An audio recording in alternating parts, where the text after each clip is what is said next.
Hi, Adrian. Good to see you again. Likewise. Yeah, man. Today we're going to be discussing a topic that I know nothing of.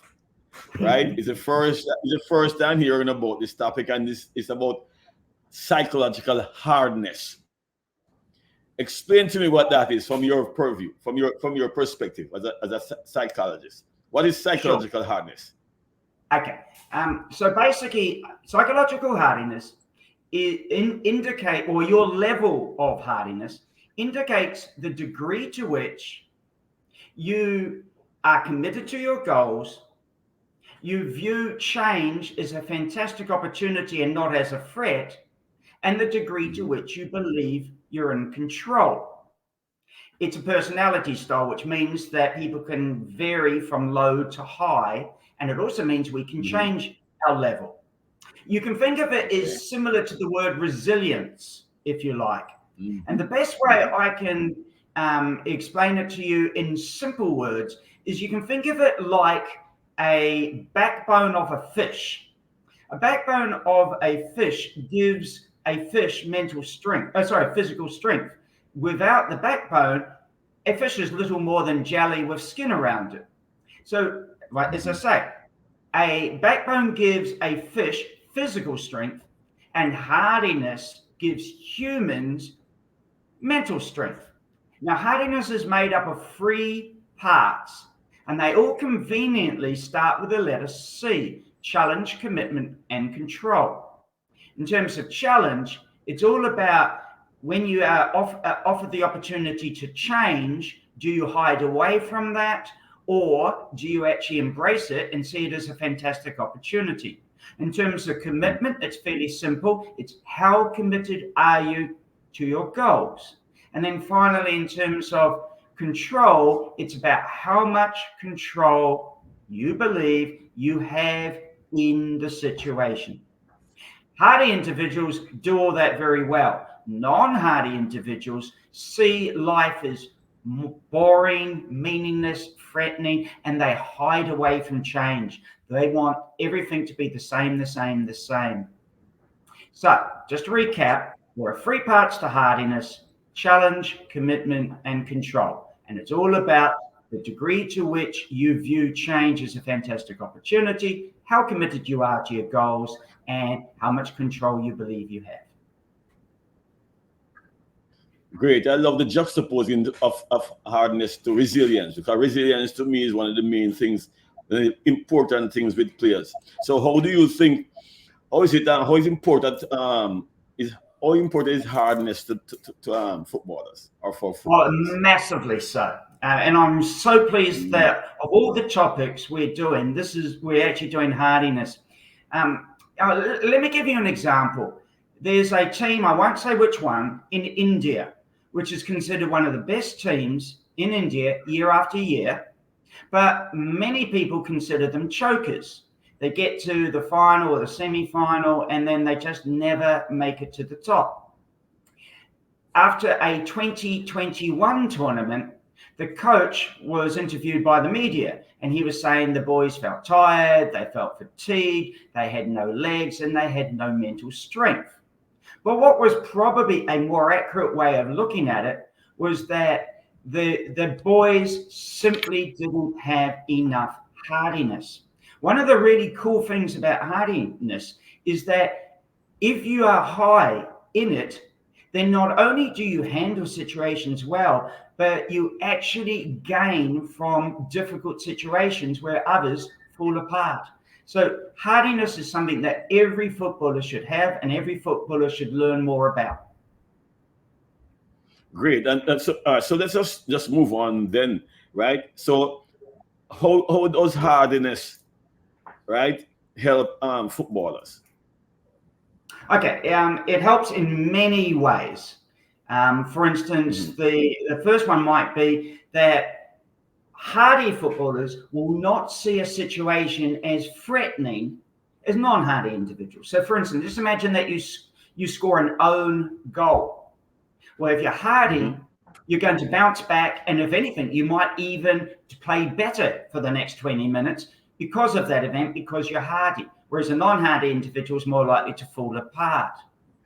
Another example might be that they tend to believe that they are in control even when things are not going well. So, for instance, maybe the team has gone down two goals, so they're losing 0-2. But they have the ability as a hardy footballer to bounce back and say, we can still win this match. So it gives you a number of ways of looking at life that are more effective, and as a result, you perform better. And a good example of this is a study that was done with basketballers. They measured the level of hardiness, and then they watched to see how the basketballs performed during the season. And those who are the most hardy perform consistently better.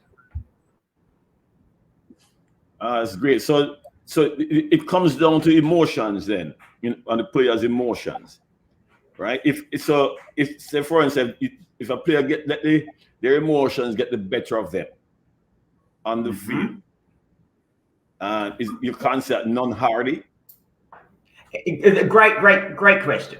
Almost certainly, if a player loses control emotionally, they are probably not all that hardy.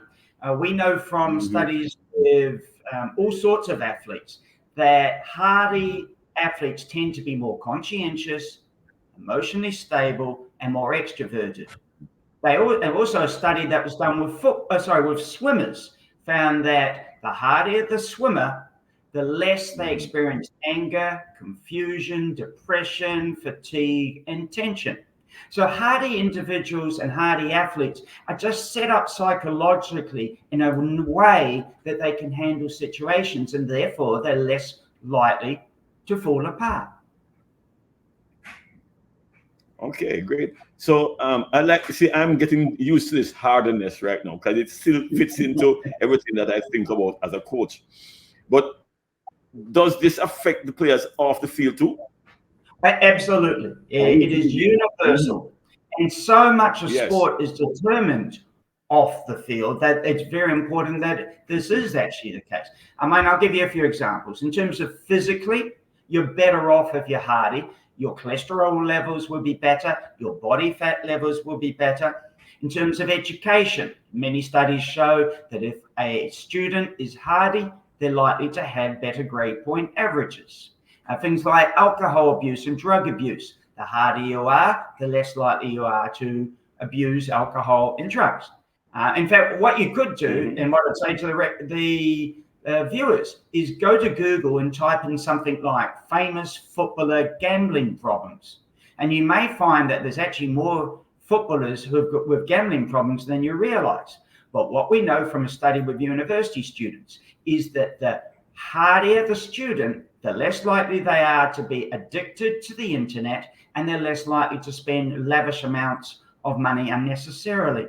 So hardiness really helps you away from the field as well as on the field. So we can still impose that resilience and compare resilience and hardness, as you say, right? They're different concepts. I stick to hardiness. Hardiness, okay. So now my question to you is this. Since it goes off the field, can affect players on the field. A player who gets injured, right? Now, being a hard footballer, can the player come back from injury quicker? Yeah, great question.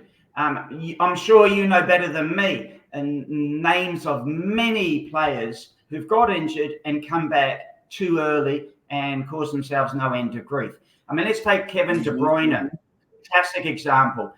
He was playing against Portugal, got tackled from behind, and should have probably had 5 weeks off. But instead, he came off the field, but in the next game, he played all 90 minutes against Italy. And as a result, caused himself even more problems. And as a result, he ended up being basically taking 11 weeks instead of 5 weeks to overcome his injuries. So what's my point? My point is you really must take injuries very seriously. However, not only should you take them seriously, we also know that the more anxious a footballer is, the longer it takes them to get over injuries. So if you are hardy, or better still, if you become hardier, you will decrease your anxiety. And by decreasing your anxiety, you are likely to come back quicker than if you hadn't. Likewise, there's a study done in 2018 with Spanish footballers. And what they found was that the footballers who came to terms with their injuries better ended up adapting to them and therefore rehabilitating more effectively. So hardiness will cause you to decrease your worry, decrease your anxiety, and as a result, you'll end up coming back quicker than if you didn't. Well, you know that I have to ask you about from a coach's perspective, right? Just like a player, right? Do coaches need to be psychologically hardy? Imagine what it would be like if they were. Absolutely. We know from research that employees are more committed to their work, to the business, and they are less likely to be absent by a sick day, etc. Well, obviously coaches are employees, so the more hardy they are, that'll happen with them as well. But let me give you an example of a very hardy coach I trained, which may surprise you because it's not the stereotypical kind of behaviors you'd normally expect of an individual who's hardy.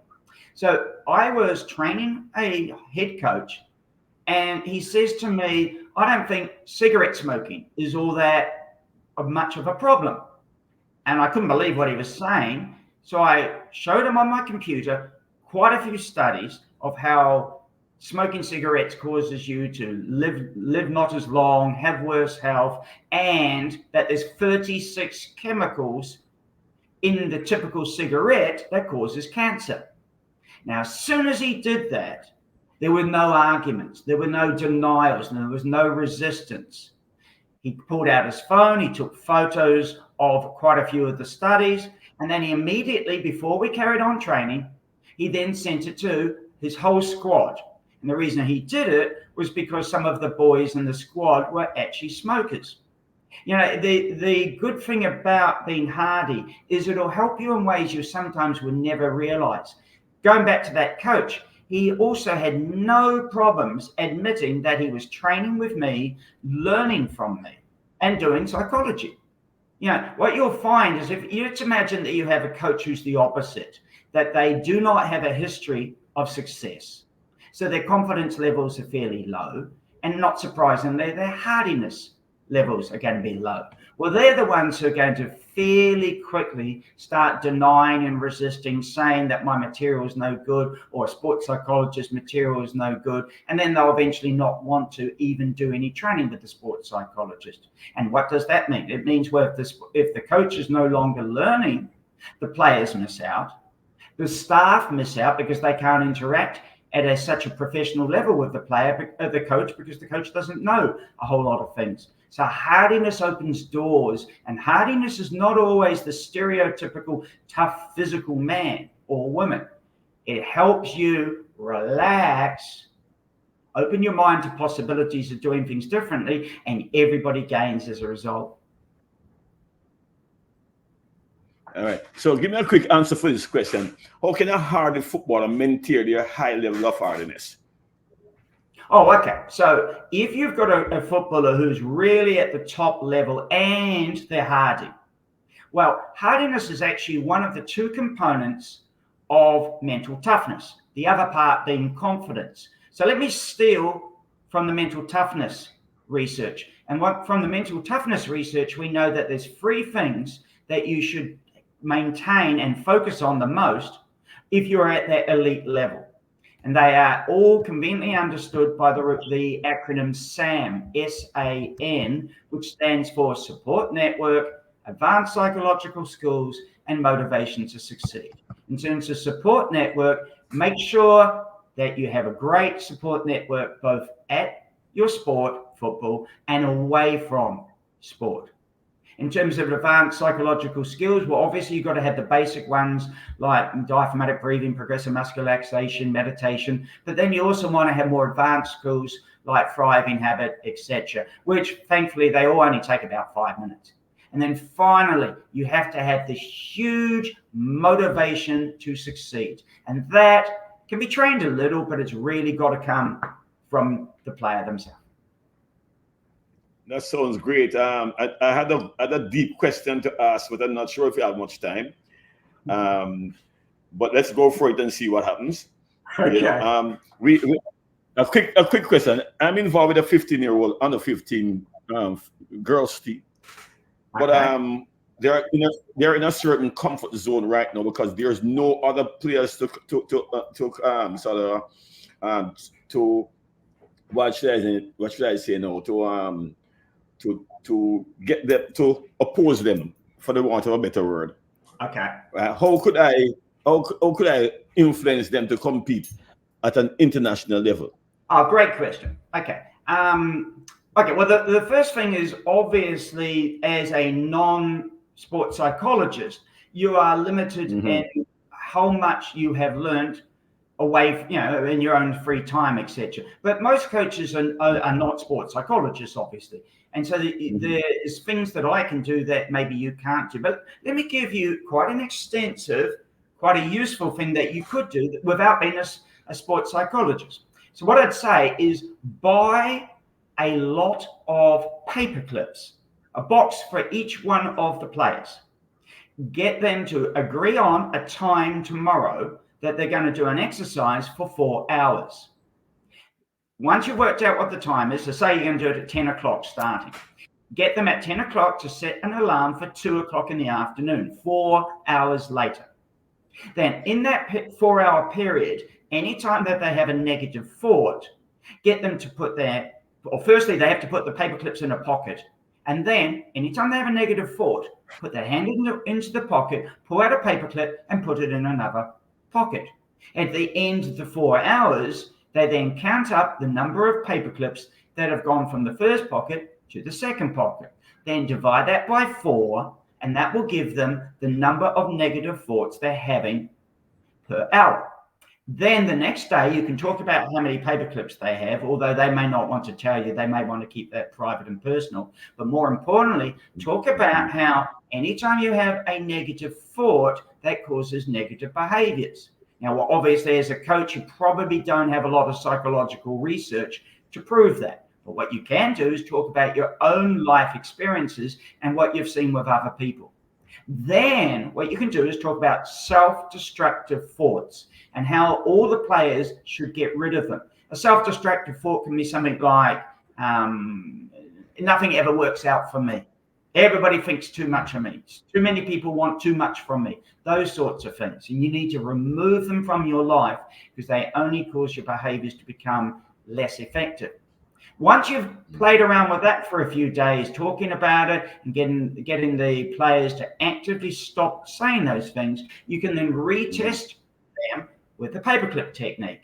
So that's something that a non-psychologist can do, but it will actually have a big impact. Yes.